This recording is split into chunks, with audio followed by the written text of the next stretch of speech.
Pós-guerra de decisões judiciais, presidente do Tribunal Regional Federal da 4ª Região em Porto Alegre determina que Lula deve permanecer preso. Carlos Eduardo Thompson Flores decidiu que não cabe a plantonista analisar a matéria e ordenou o retorno dos autos ao relator.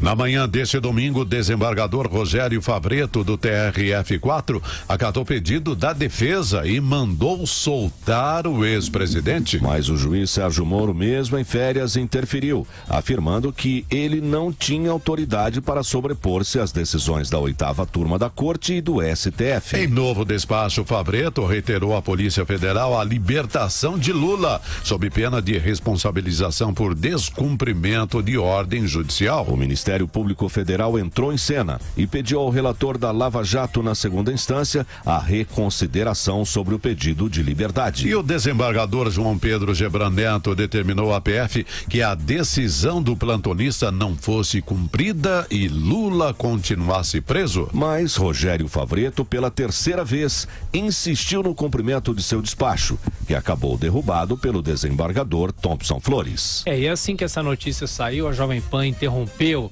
a nossa transmissão normal de domingo e começamos numa longa cobertura que durou mais de 9, 10 horas. E a gente agradece, professor Vila, aos nossos ouvintes internautas que ontem mais uma vez estiveram conosco. Bom dia, professor. Bom dia a todos. Bem, ontem foi mais um dia histórico, tristemente histórico, porque houve uma tentativa de golpe feita por um desembargador que chegou ao TRF da 4ª Região pelo 5º Constitucional. Eu não gosto do 5º Constitucional, já disse isso 300 vezes, posso depois, durante o jornal, comentar quais as razões que o 5º é um absurdo. Esse senhor é petista, militou durante 19 anos no PT como filiado ao partido, amigo do José Dirceu e de Tarso Genro, dois criminosos. José Dirceu, condenado a 30 anos de prisão, está solto. Ele foi colocado no TRF pela Dilma e eles esperaram, os 3 advogados que entraram com a petição, esperaram ele ser o plantonista, porque a lista de plantonistas sai antes. Então esperaram o momento que ele assumiu o plantão para entrar com a solicitação. A decisão do juiz, o primeiro despacho, foi de 30 páginas. Ninguém dá um despacho na hora de 30 páginas. Já eles estavam combinados, os advogados e o desembargador criminoso. Ao fazer isso, eles enviaram a ordem logo cedo, em torno de 8h30, aproximadamente 9 horas, para Curitiba. Aí teve toda aquela história, como é que foi, fazendo uma breve cronologia. Ao chegar na Polícia Federal, a determinação a um protocolo para libertar o custodiado. No caso, o criminoso Lula tal. Tem de passar por exame de corpo de delito, ver se ele não tem outros crimes, etc, etc. Há todo um protocolo que tem de ser estabelecido. O que ocorreu? A decisão do desembargador era tão absurda que dizia que não era nem necessário, olha, absurdo, o exame de corpo de delito, só no sentido de soltar o Lula. E dizia, num outro despacho, o absurdo de que qualquer funcionário da Polícia Federal, não precisava ser um delegado, podia libertá-lo a qualquer momento. O que aconteceu? Criou-se um impasse naquele momento.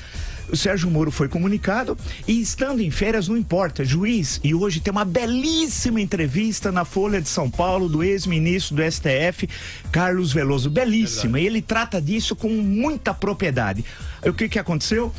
O juiz é juiz 24 horas. Sérgio Moro disse, não, era absolutamente ilegal a decisão do desembargador, porque não havia fato novo no processo. O desembargador voltou para o desembargador e falou, não, tem de soltar imediatamente. Aí criou-se um impasse. Entrou o juiz natural do caso, o relator, Gebran Neto, que falou, não há nenhum fato novo, portanto, não é questão de libertar. Como que você vai dar um habeas corpus de alguém que já foi condenado em segunda instância sobre nenhum fato novo, pelo mesmo tribunal? Como diz muito bem o ministro Carlos Veloso hoje na Folha de São Paulo. Em suma, criou-se um impasse complexo. Terceiro despacho do mesmo desembargador, ele é petista e está desembargador, é um criminoso. A gente tem de dizer quem é criminoso e não ter medo. Nós estamos nessa draga porque o Brasil teve medo do PT, quando não teve, o PT caiu, né? Ele fez um novo despacho e deu hora para libertar o criminoso, Luiz Inácio Lula da Silva. Aí criou-se um impasse, a ministra Carmen Lúcia soltou uma nota anódina, era melhor ter ficado caladinha, porque não diz nada a nota. Aí sim, o presidente do TRF4, ministro desembargador Thompson Flores, entrou em campo e decidiu corretamente que os autos do processo tinham de ficar com o juiz natural, quem é o desembargador Gebran Neto, e o Lula continuar na prisão.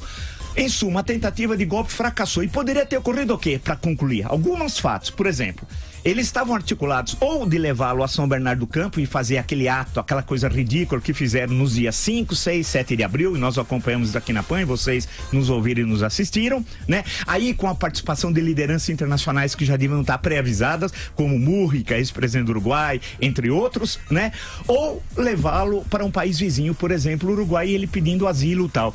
Poderia ter um helicóptero pronto, um pequeno avião, no aeroporto Afonso Pena em Curitiba, não se sabe. Era uma ou levá-lo a uma representação diplomática, não a um país estrangeiro. Poderia ter ocorrido tudo isso. Em suma, era para criar guerra civil, porque o intuito do PT é sangue. O PT é um partido criminoso. Se tivesse lei no Brasil, e há lei sobre partido político, ele já estaria extinto.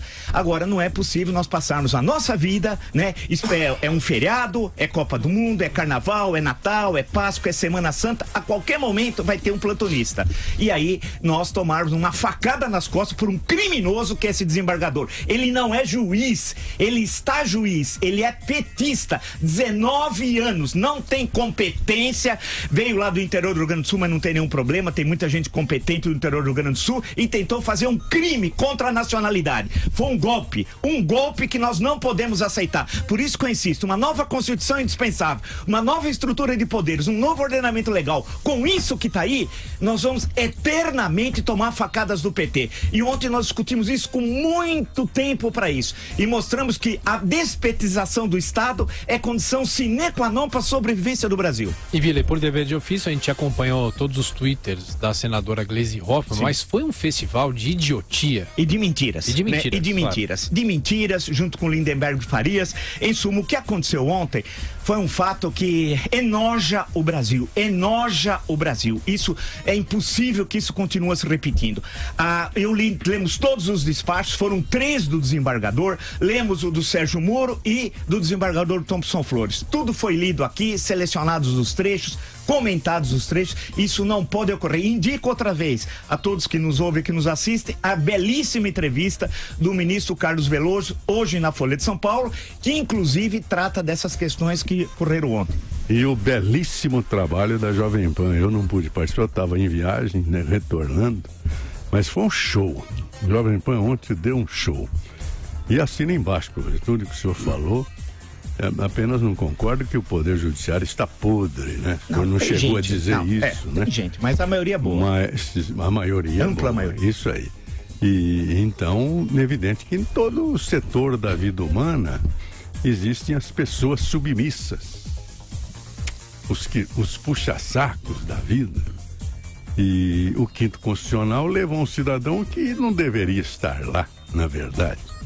Ele não é advogado, ele é um petista. Ele foi lá para defender a sua ideologia. Quer dizer, foi se servir do Poder Judiciário. É isso que não pode ocorrer.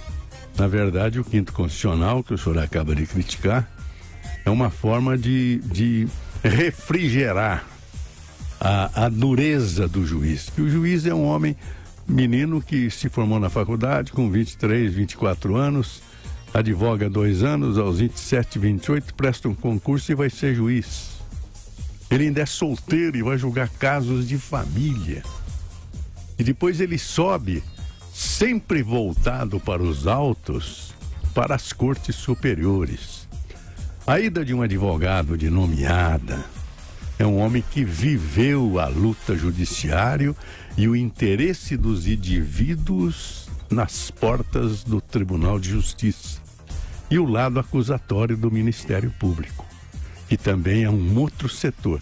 São essas duas imagens que vão compor a corte junto com 3 desembargadores. Ou seja, a cada 3 desembargadores que sobem, vai subir o 4º e o 5º. Será um promotor ou um juiz. Mas sempre no intuito de criar uma harmonia na corte e maior competência nos julgamentos. Agora, em todo setor da vida tem isso.